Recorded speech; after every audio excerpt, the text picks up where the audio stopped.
Party conference. We're going to talk to Tory MP for Lichfield, Michael Fabricant. Good morning, Michael. How are you? How is conference? Bev. Are you having a lovely time? I'm very well. Did you have a very late night?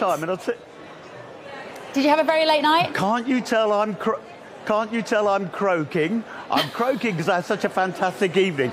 And in fact, everyone's having a very good time at conference. I think people on the platform are having little shaky moments at times, but I can tell you that the delegates are all seem in a very good mood. They were quite depressed, I think, on the Sunday, but things have picked up one hell of a lot.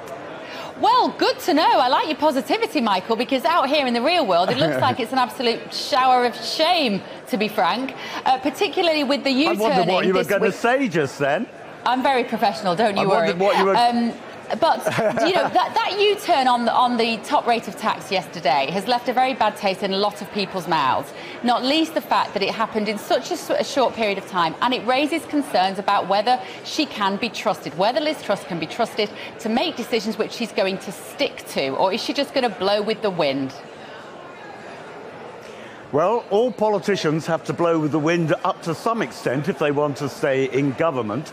I actually thought the 45p cut, although not that it was got to 45p yet, but the 45p cut was a sensible idea because it only raised £2 billion, and most economists said actually there would be so much tax evasion and lack of investment that it would cost the Exchequer more by actually doing it. But you know what? The timing was wrong. I think Kwasi recognises the timing was wrong. I further understand that Liz Truss didn't even know that Kwasi was going to announce this. So I think Kwasi looked suitably, how can I put it, suitably shamed yesterday when he spoke to conference. And I don't think we'll be making mistakes like that again.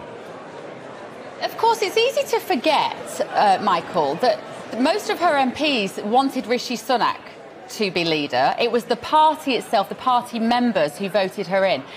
That automatically means that she's batting on a very sticky wicket from the off, is she not? Is it that she just doesn't have the backing of the party and so she's feeling a little bit... I'm kind of going to use the word bullied, but I don't mean bullying in the true sense of the word. But maybe she feels a little ganged up on because maybe the party, the MPs are not behind her.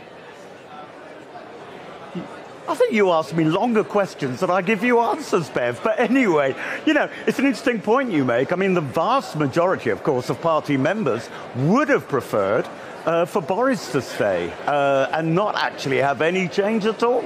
And personally, I think it was a big mistake. I've been on GB News before saying, you know, Boris should stay, but hey, you know, that's gone.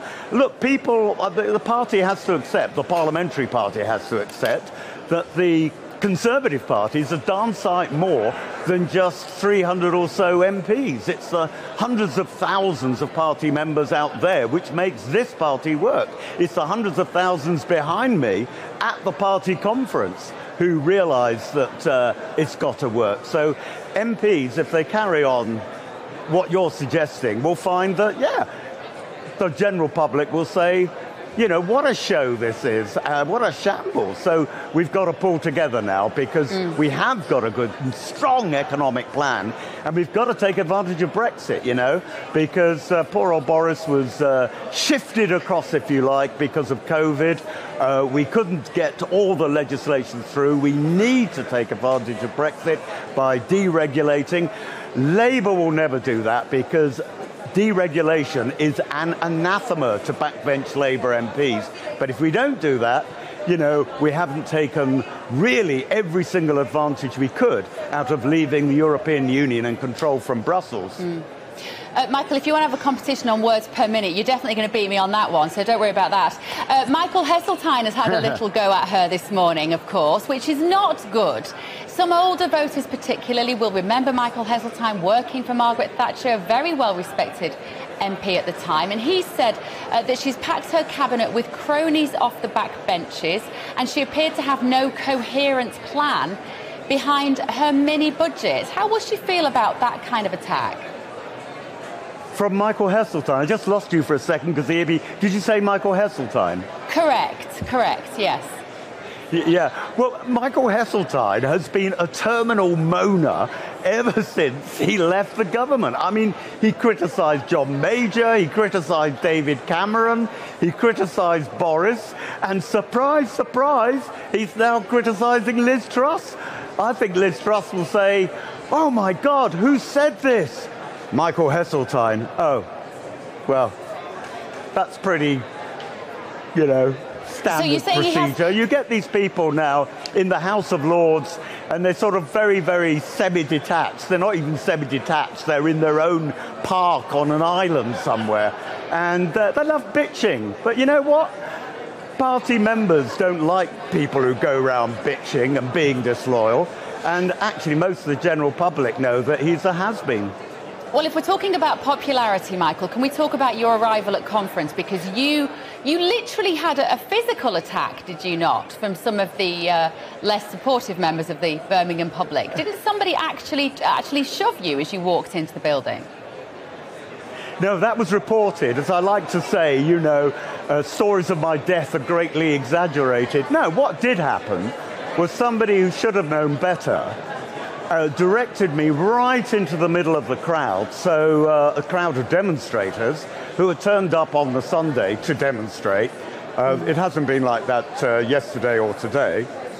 And people were shouting at me in my ear. One guy was blowing a trumpet in my ear, a plastic one, and I grabbed it off him and chucked it away. He looked quite astonished.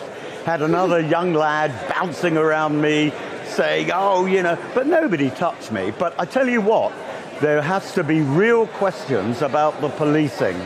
And part of the problem is that the entrances to the conference this year are far and few between. And where they had the demonstrators meant that everybody, not just me, I was joking last night about this, but years ago I used to work for the BBC, and I was wearing a BBC lanyard as part of my disguise, because I had it all ready, you see, to say to people, oh, you know, don't shout at me, I'm just a lighting engineer, or, you know, I'm just a sound man. But nobody believed me, and I think it's the hair that's the giveaway. But there you go. But no, yeah, nobody touched me, but there has to be questions asked about the policing. It's going to take, Michael, it's going to take more than a lanyard to disguise you to the members of the public there in Birmingham. Just giving you a little bit of a tip there. You're rather a distinctive character. Let's just talk about benefits at the moment. What is going to go on with the benefits in the hands of the Conservatives? Penny Mordaunt has been telling people that she supports benefits rising in line with inflation. Other figures in the party have said the opposite. Prime Minister is neither denying nor confirming that's the plan. What's going to happen, and what do you want to happen? Well, look, we all want benefits to stay as they are and rise with inflation. We all want no extra taxes. We all want to be as rich as we are at the moment, except we want to be even richer and for poor people to be rich. But, you know, at the end of the day, I guess there are going to have to be cuts. But where the cuts will be, I have no idea. Maybe there won't need to be cuts. Maybe that the main part of the Chancellor's package, which was not controversial, will generate the extra income, which will mean that actually we won't have to cut anything. But don't ask me, don't ask Liz Truss, because there's a whole procedure now going on in the Treasury looking at all this, and that won't be resolved for some time. But interesting times ahead of us, I must say. Absolutely. Michael, nice to talk to you. Enjoy the rest of your day. Keep that lanyard around your neck. In fact, ask Tom Harwood. He'll give you a GB News one. Much more fashionable than those old BBC ones. He told me GB News couldn't afford a lanyard, so he's just wearing a standard one. Oh, but, we can. Yeah, I mean, you know, get me a GB News lanyard. I'll be wearing it. We'll get you a lanyard. We'll get you a mug. We'll get you all. I've got a pen here. What else do you need? Right.